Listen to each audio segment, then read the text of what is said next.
Et bien salut tout le monde, on se retrouve pour le 14e épisode des cours en C#. On va donc attaquer les délégués, quelque chose d'assez important. Premièrement, on va définir ce qu'est un délégué.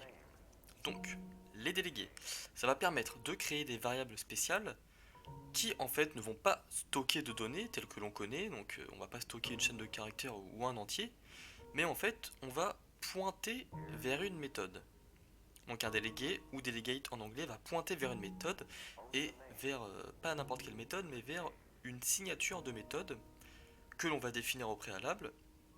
Et donc un délégué va pouvoir pointer sur n'importe quelle méthode qui est dotée de la signature qu'il a spécifiée. Donc du coup, on se retrouve sur Visual Studio.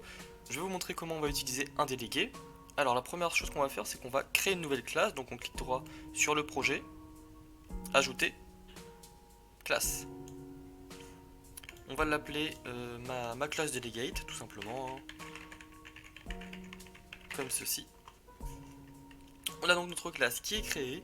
On va pouvoir déclarer un délégué. Donc on va mettre le mot-clé private, puisqu'on ne veut pas qu'il soit accessible à l'extérieur de notre classe. On utilise le mot-clé delegate en C#. Nous on va vouloir une méthode qui va retourner une chaîne de caractères, donc string. On va appeler notre delegate affiché avec un paramètre string text. Donc là, qu'est-ce qu'on a fait? On déclare notre délégué grâce au mot-clé delegate. Et ici ensuite, ce sera en fait la signature de la méthode. Donc notre méthode doit forcément retourner une chaîne de caractères et prendre en paramètre une chaîne de caractères. Le nom ici, c'est juste le nom du délégué. Évidemment, les méthodes que l'on va créer ne vont pas forcément devoir s'appeler delegate affiché. Donc on va créer deux méthodes. Une méthode qui va retourner le texte passé en paramètre en majuscule, donc on va l'appeler maj, string text. Voilà, donc ici on pourrait très bien mettre chaîne, hein. C'est pas besoin que le paramètre s'appelle de la même manière que notre délégué. Retourne chaîne.toUpper. Voilà, donc je vais copier-coller cette méthode. Hop, min, on va la renommer min, et on va ici écrire .toLower. Ici on a deux méthodes qui tout simplement vont retourner la chaîne passée en paramètres en majuscule pour celle-ci et en minuscule pour l'autre. Donc juste là, jusque là, pas de complication. Ce qu'on va vouloir faire en fait, c'est qu'on va vouloir appeler ces deux méthodes dans notre code en faisant une manipulation très simple. Donc du coup, on va créer une méthode qui va exécuter ces deux méthodes en passant par un délégué. Public void, cette méthode là on va l'appeler manipuler string. Hop. Et ici en entrée on va mettre notre fameux texte. Voilà, dans les paramètres. Manipuler string, qu'est-ce qu'on fait en premier? On va déclarer un objet delegate affiché, comme ceci, que l'on va appeler méthode.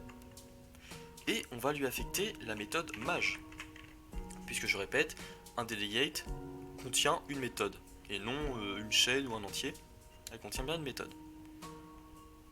A ce stade, on peut écrire console.writeLine, méthode, donc notre délégué, oups, et vous voyez bien que si on met les parenthèses, il veut en fait le paramètre qu'on a spécifié ici et ici. Donc ça n'affichera pas la chaîne, puisqu'en fait ça affiche le nom du paramètre du délégué. Donc ici on va écrire, je sais pas, Pantiminax. Voilà. Hop.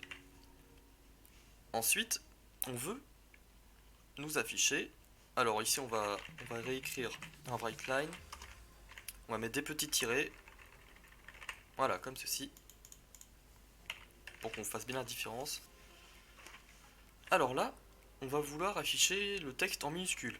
Alors là, il va du coup falloir affecter à notre délégué la méthode min, tout simplement. Une fois celle-ci affectée, la prochaine fois qu'on fera appel à notre méthode délégué,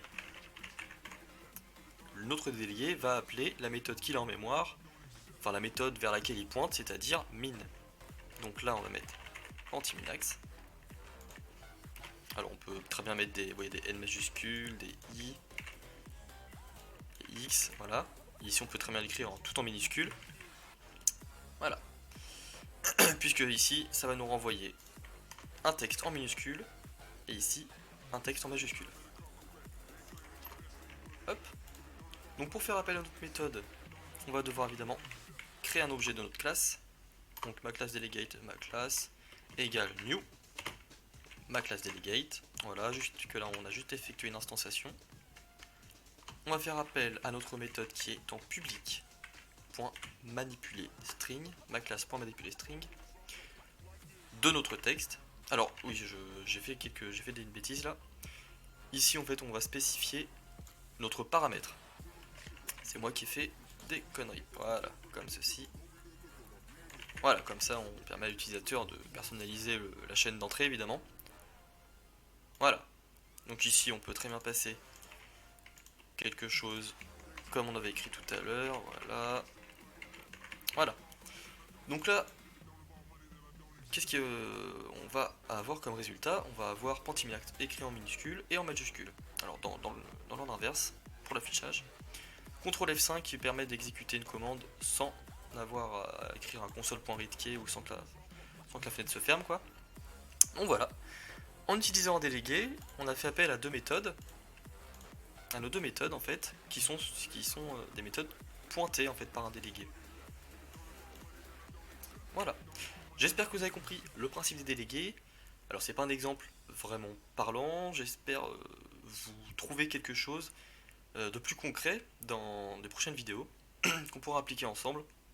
Du coup voilà, si vous avez des questions, n'hésitez pas à laisser un commentaire, j'y répondrai avec plaisir et je vous dis à la prochaine pour de nouvelles vidéos. Allez, salut tout le monde!